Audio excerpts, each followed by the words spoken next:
What's up, Union Arena players? This is Kyle D, better known as Universities, and today we're going to be building on a budget. I know this game is extremely budgetable, but there are going to be players that only can spend maybe $30 max. So we're going to be trying to price gauge and try to get decks at that point. So I recommend just following my guide, and hopefully we can talk some interesting decks for you to play. So without further ado, let's dive in the video and talk about it. So guys, if you want to help support the channel with no extra cost, please use the affiliate link down below. It costs you nothing to support the channel, and it's just a great way of doing it while you're checking out cards that you are always ready going to be paying for. So without further ado, let's get into it. So first off, it was a toss-up between Garu and Speedo Sound Sonic. To be honest with you, for One Punch Man, if you're looking for an extremely good budget deck, you can't go wrong without saying either Garu or Speedo Sound Sonic. But personally, from my testing, Speedo Sound Sonic just applies a lot more pressure.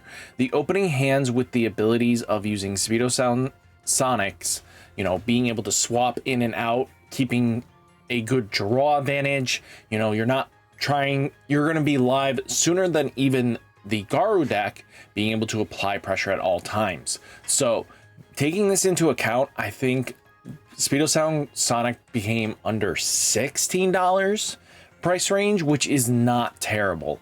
So being able to pick this deck up for 16 bucks, I think is pretty solid in my opinion. You're going to be able to steamroll under your opponent and keep tempo and drawing cards. Again, in any card game, draw is so vital. And with this, we have full access to that. So, you know, the Boros is a draw card. This Boros is a draw, you know, a card. And that's just super clutch in my opinion. You have so much great value across the board that you're just going to win out before your opponent has time to fully respond. And the only deck that shuts this deck down, and I'm going to be straight honest with you, is Saitama. So, and even then, you just get under them. So if you're racing the clock with them, you have a better shot with Speedo Sound Sonic than anything else to take them down. Now, again, we do have Toshiro. So don't mind the ults and stuff like that. It's just from what I used in the past. But Toshi is another deck that I think clocked in at $26. So, and getting new support coming in, what, a month and a half's time? So Green Bleach will get an upgrade in a way that will make it a lot better. So right now, even in the current format, if you are a heavy One Punch format right now, Toshi kind of river stomps green and river stomps the yellow Saitama decks. Because again, they're not going to be able to bring up that One Punch fanatics from the back line that they like to, and it's just great value across the board with Toshi locking down some of their abilities. So stuff like that does matter, and this helps counteract even like Speedo Sound Sonic, because now they can't do their whole swap 6 attack shenanigans.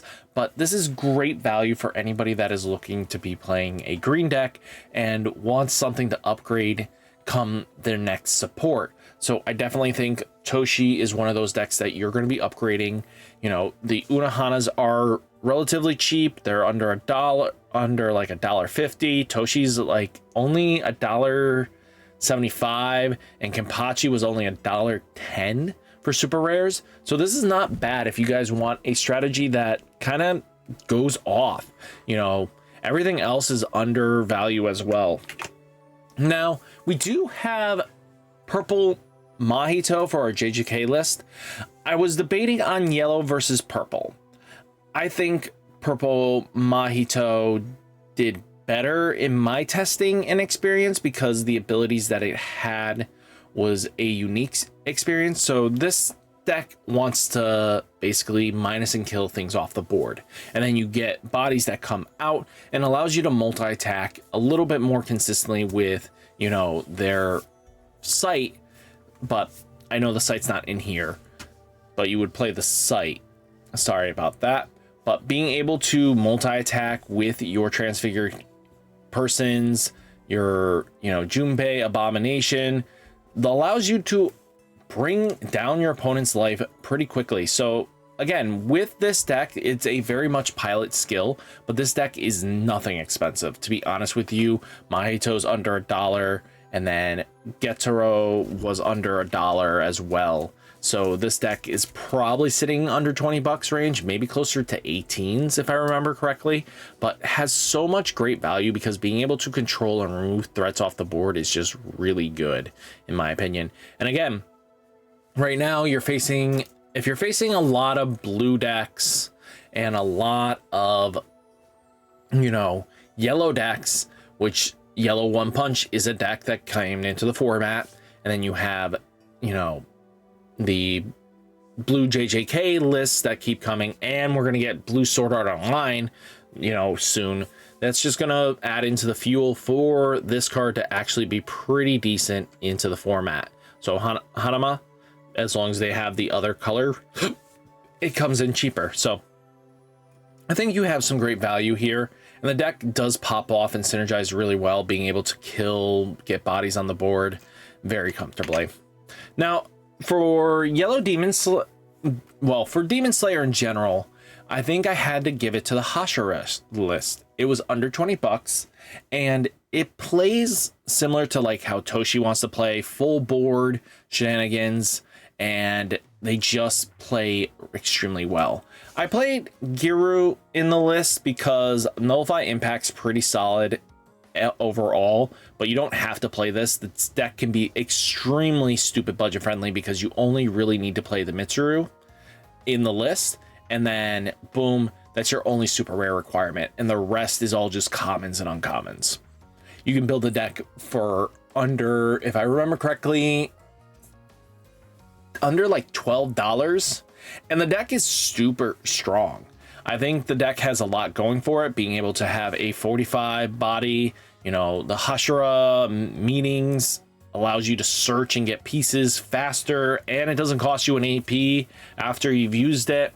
Gaining that AP back is super vital.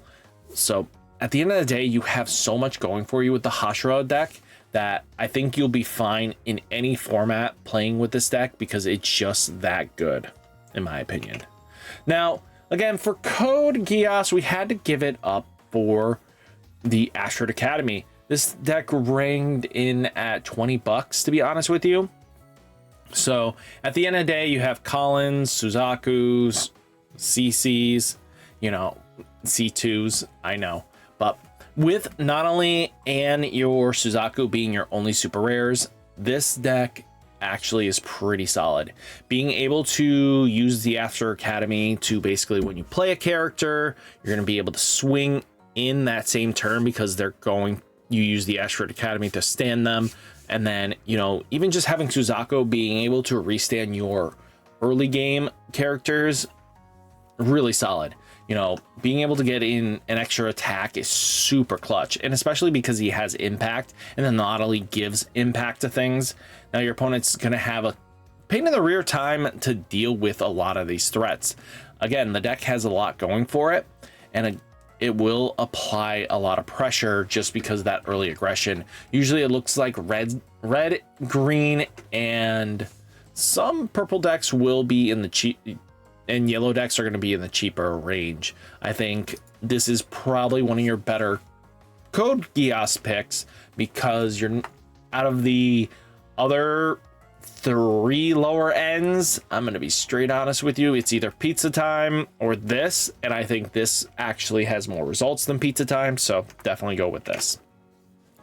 Now, we do have specified slots, so if you guys are looking for a deck for future, I think it's either Bombers or, this deck. Slots has a lot going for it. If you can get all your, specified slot cards, one of each in your hand by the time, or on your field by the time you're popping off, this deck has an Exodia kind of function.